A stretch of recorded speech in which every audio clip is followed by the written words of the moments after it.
This is In the Trenches, broadcast 56.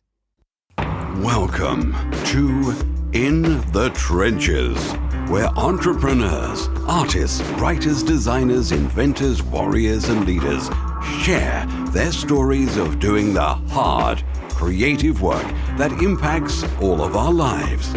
Let the journey inspire you to do something worthwhile, build something bold, and create your life's work. And now, your host, Tom Morkis. Welcome back, everyone, to another broadcast of In the Trenches.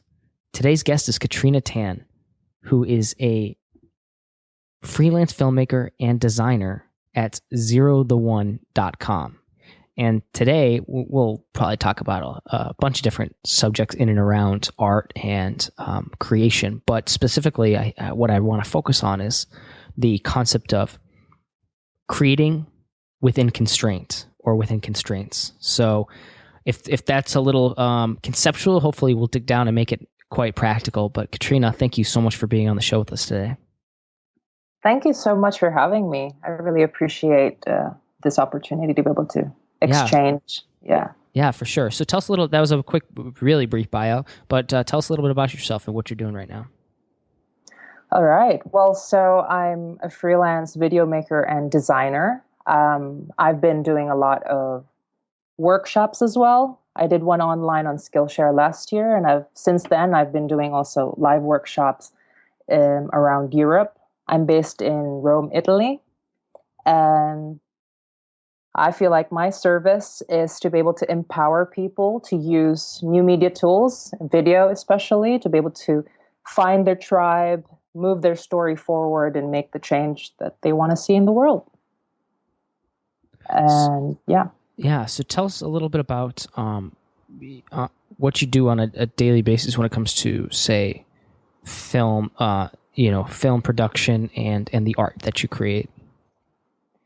Well, I really like working with people. I feel that that's where I'm I come alive when I'm collaborating, sparking, bouncing ideas off of other people and other creatives. And so I do a lot of collaborations. One of my main clients is Katie Parla. She's like a food critic and a historian based here in Rome. She writes for the New York Times, The Guardian, and I've been doing videos for her.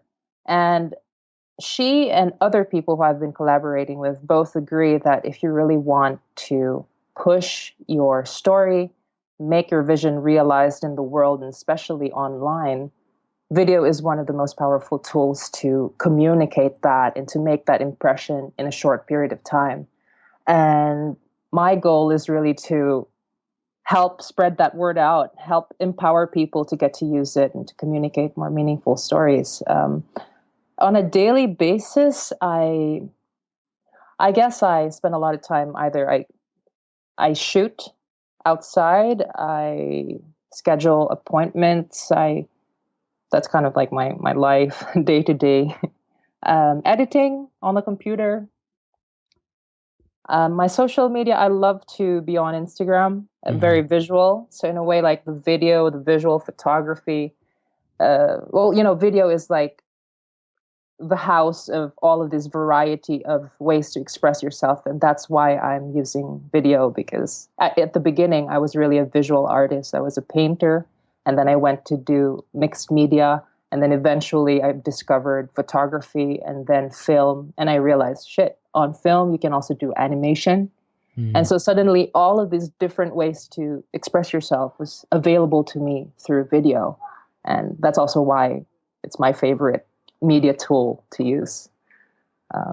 I digress. That's good. Basically it. Yeah. So let's go ahead and dive into the subject of art within constraints. So tell me a little bit about that, and especially in the context of your experience creating, but working within that limited space, I guess you could say.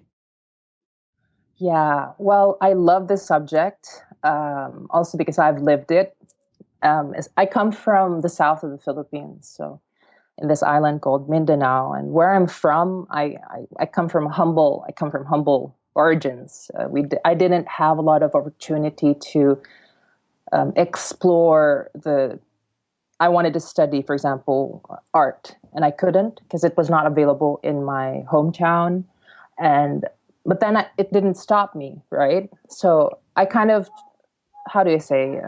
I think the best example is when Photoshop came out, and that was the time when a lot of bootlegging, a lot of downloading of, probably not something I promote out there, but I did what I could with the available tools that I had. I had a computer, and I downloaded a bootleg copy of Photoshop and other Adobe products. And we formed a group, me and a group of people in my hometown. We explored Photoshop. We did photo shoots using one of those ancient digital cameras where you put like a diskette inside.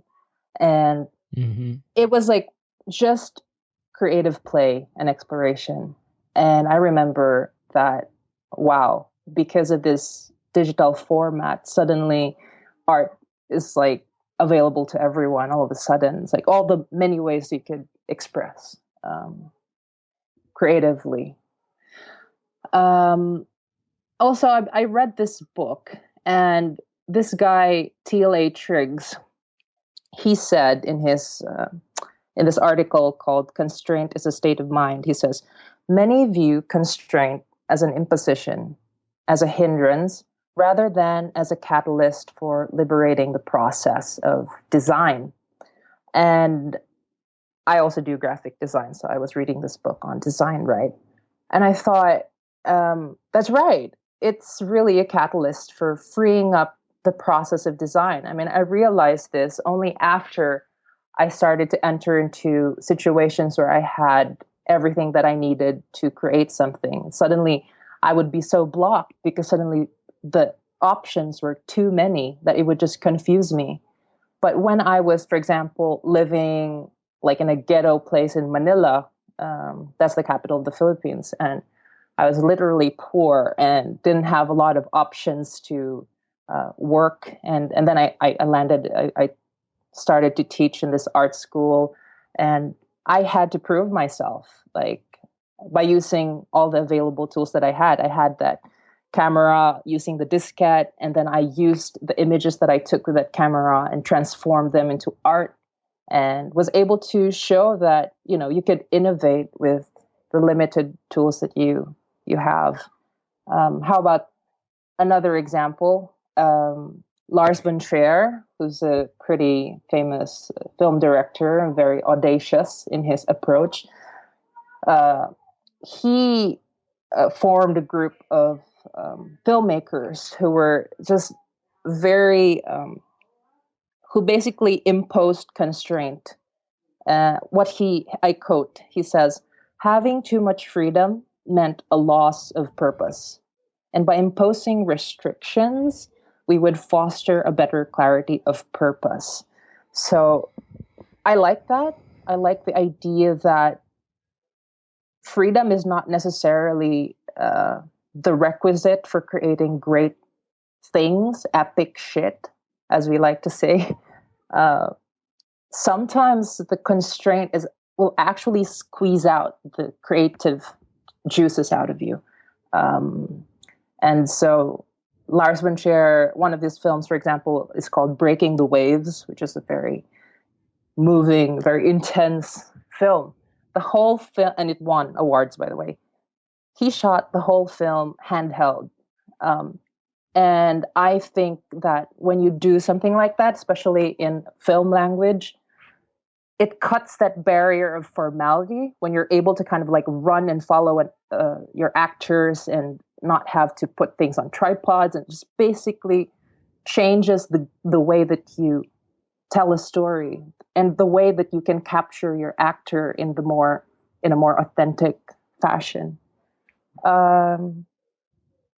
These are some of the ideas and constraints. So tell me a little bit about then in the concept of constraints. You grew up without the choice of constraints. So tell me now, maybe that's worth reflecting on too, but how about the idea of the people that maybe don't have that forced restraint or constraint, how do you create it in a healthy way, and engineer constraint kind of into your creative diet, if you will? Does that make sense?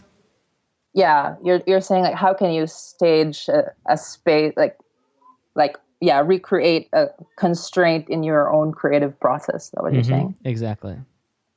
Well, I think that you could do that by limiting a little bit your options. Like a lot of people say, okay, let's say if you have like 10 things that you want to work on, there's like an exercise where you kind of like choose like which ones are the most relevant to you.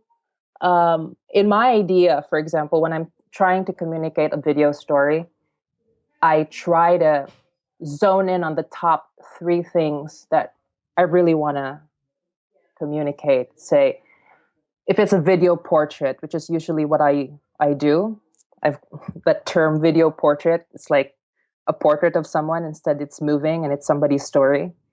Um, when I'm doing it with somebody, I always think, okay, what are the top 3 things about this person do I really want to show the world? What is it that makes this person shine best? And I will zone in on those 3 things.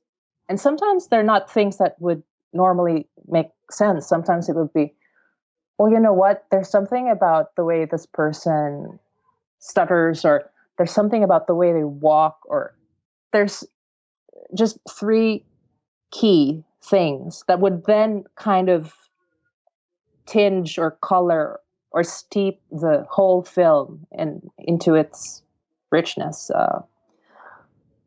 Does that make any sense? Is that Yeah. And on a practical I standpoint, don't want to be too vague. yeah. So yeah, on a practical standpoint, I guess my question is, where do we draw the constraints? So say we have access to certain resources. Say we have access to, a blank canvas, or not even a canvas, just a blank anything. Where do you start? How do you begin? And I think this relates to business as much as anything creative, Right. and art or writing or whatever. But because I think the thing is, the reason I'm bringing this up, and maybe this will help frame it better, but the blank canvas or just the blank screen is intimidating. I think it's overwhelming. So how do you go about, if you're the person who wants to create, how do you go about defining or constricting or putting a box around whatever it is that you're going to create? Right. I think it depends also, because in the context of business, the way that I approach it anyway is that my bottom line is having that authentic service or connection with people, my particular type of audience. So obviously, you have to have a specific group of people you want to serve, right? And also identifying what it is exactly that you are able to do, that you are good at, and that you also enjoy doing, and then find where that and that specific type of people kind of like, will pay to do, and then that's business, right? That's it. Kind of both agree that that's what it is. But for me, when I'm looking at all the possible options that I can do, and I get where you're coming from, because if you're a creative person and you could do all sorts of things, like there's an infinite possibility for you to explore. I like to begin at what is most, what allows me most to affect some kind of positive change with those people I want to touch, I want to affect, right? And for me, I start with that. It's like, okay, I want to radically help and improve these people's lives. What can I do that can help them radically change their lives or their work or make their dreams happen or something? What can I do that can help them that? Oh, well, I can create things. I can create really awesome things using video and using the limited tools to make a good video. So I did a workshop on that. I did the workshop on Skillshare. It's called Muse, a video portrait workshop. And basically all the things that I've said about constraint and stuff, I've applied it on that workshop, and basically telling people there's no excuse for you not to start. using video because A, B, C, and then that's how I went about it. And it actually had very good response. And people were actually, felt even more confident thinking, well, heck, this woman did a bunch of videos using just her webcam and she was able to make it awesome. And then people thought, heck, I thought I need like professional equipment and before I could start making videos. I need a DSLR or I need a really good microphone. But no, you just really need to just start and then things will kick in. Did I answer a little bit? Yeah. Help me navigate the sea. Yeah. You can tell me if things are not. Yeah, no, I think going. that's really great. So my next question for this is, it's I wonder now in the context of how do you find that line between what you're creating and who it's for, and yet at the same time, authentically creating what it is, what your vision is. So that balance is that.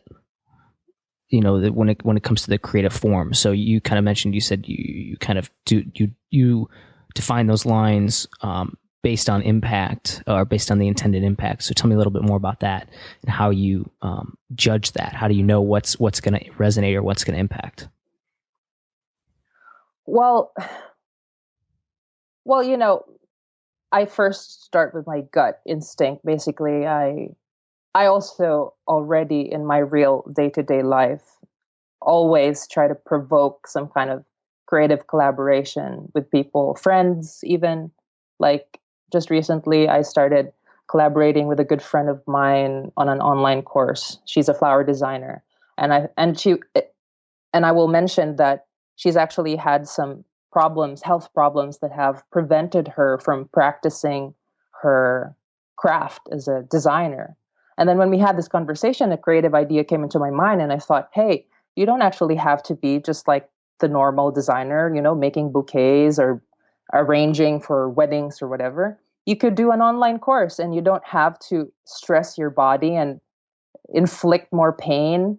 You just shoot this course once and you can just sell it and we try it out, right?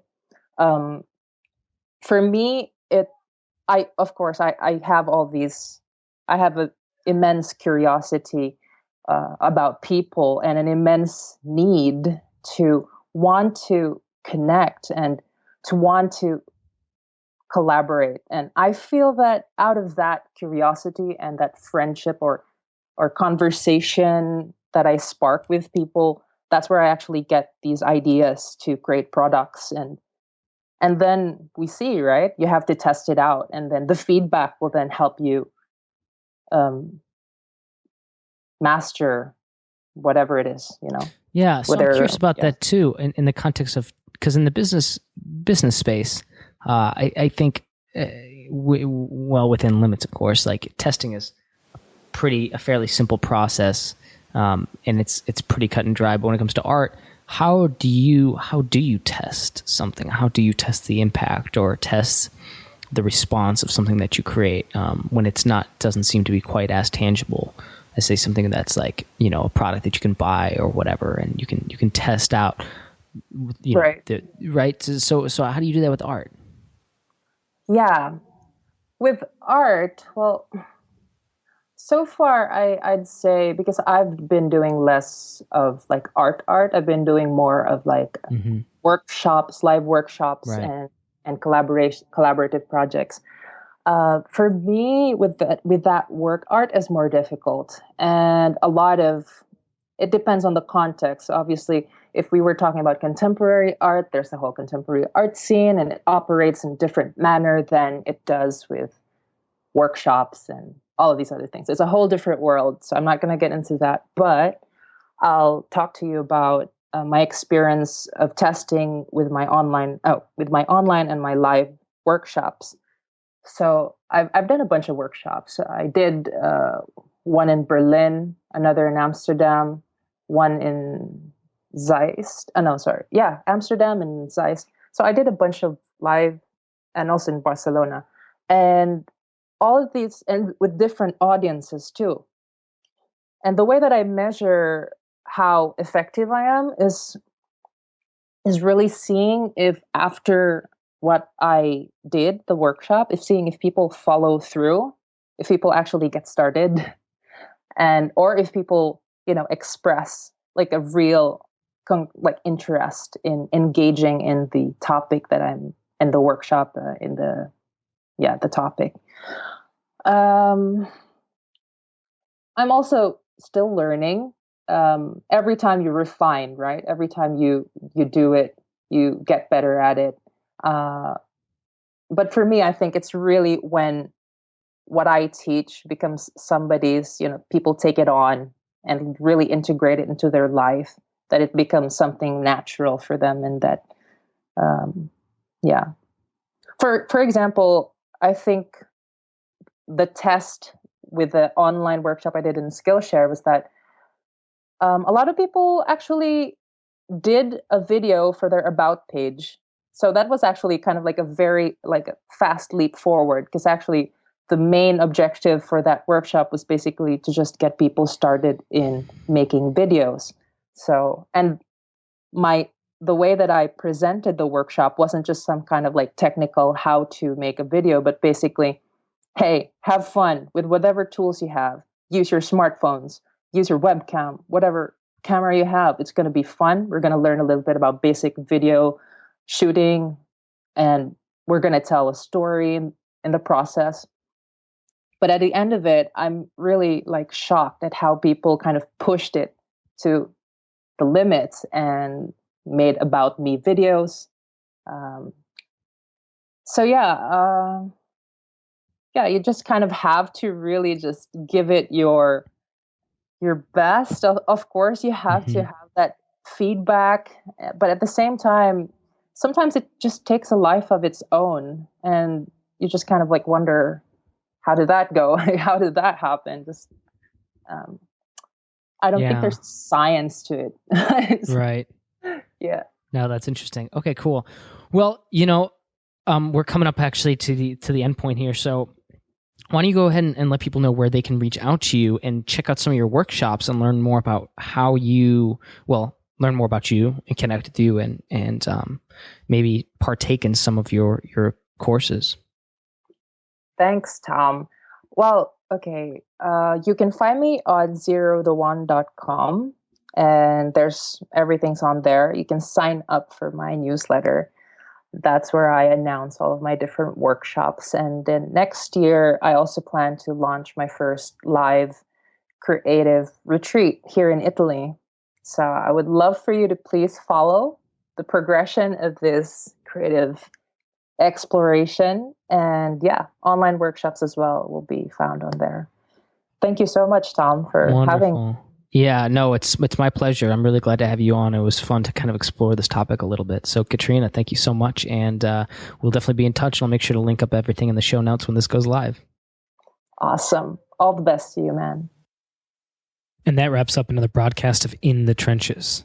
If you're interested in checking out the show notes, just head over to tomworkus.com/podcast to see our latest episodes. Also, I just wanted to give a quick update to fans and listeners of In the Trenches, and specifically what I'm working on right now. For the past 2 years, I've been publishing books, my own and others, through Insurgent Publishing, my boutique publishing company. In the past 6 months alone, I've helped 4 individual authors launch their books to bestseller on Amazon, including Dan Norris's The 7-Day Startup and David Nihill's Do You Talk Funny, among others. And both of those books are still top of the charts months after launch. I've learned 2 important things from all this. Number 1, that people still read books. And believe it or not, they're willing to pay for the good ones.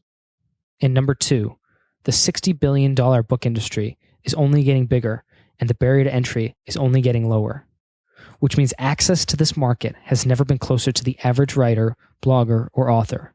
It is literally within the grasp of anyone who wants it. But you need to know how to approach it the right way, with patience, with a strategy, and with the right implementation and execution. That's why I've been able to launch so many bestsellers, many that are still top of the charts, because we brought great books to the people who wanted and would pay for them. No slimy sales tactics, just honest, powerful marketing. Now, I want to show other authors and publishers how to do the same. 4 months ago, I launched the pre-beta to a new super secret platform called Publishers Empire. In that time, I've helped a dozen authors and publishers start to bring their ideas to life. And with their help and feedback, we've quickly developed what is, in my opinion, the best, most comprehensive publishing training platform in the world. And now I'm getting ready to open the doors up to a few more students.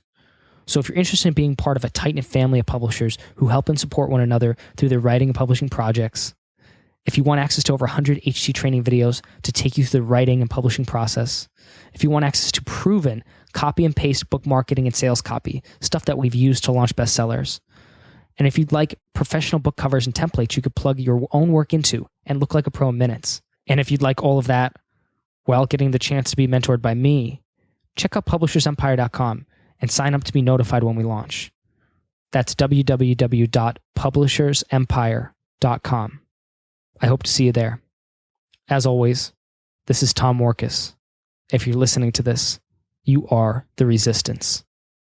Thank you for listening to In the Trenches. Your creative work doesn't stop here. Join the resistance, the small but growing army of entrepreneurs and artists putting a dent in the world at www.tommorkis.com. Never fight alone. Join the resistance.